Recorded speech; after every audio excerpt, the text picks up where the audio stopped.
Ben ritrovati dalla redazione. Non ho mai ricevuto soldi da nessuno, ha detto e ripetuto in tribunale il 59enne mugesano Tullio Belen, l'ex tecnico manutentore della SIOT, a processo per un presunto sistema di tangenti protratto per anni.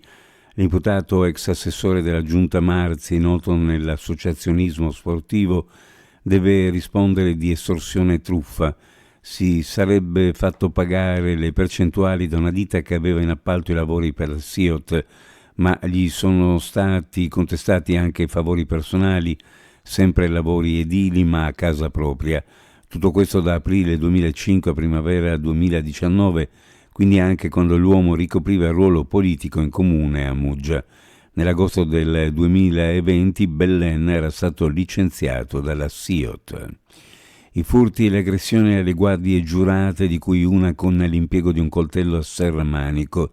Il tribunale ha condannato a 3 anni di reclusione 2 triestini per una doppia rapina messa a segno alle Coop di Largo Barriera e alla PAM di Viale Miramare. Sono il 54enne William Fioretto e la 52enne Marcella Boschello.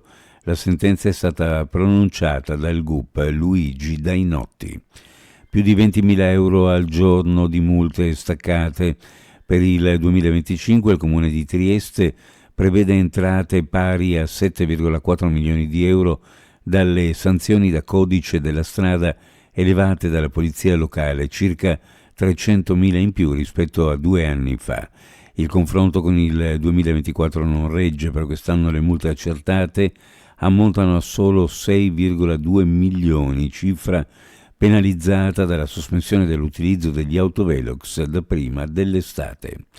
Sciopero dei trasporti pubblici di domani dimezzato.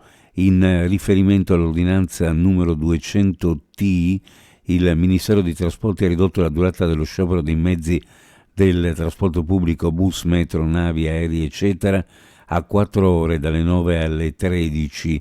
Inizialmente lo sciopero era previsto dalla mezzanotte di oggi alla mezzanotte di venerdì 29 novembre. Lo sciopero riguarda sia il personale viaggiante sia il personale tecnico e amministrativo. Possibili interruzioni del servizio anche presso le biglietterie aziendali. Il servizio marittimo Trieste-Muggia sarà regolare.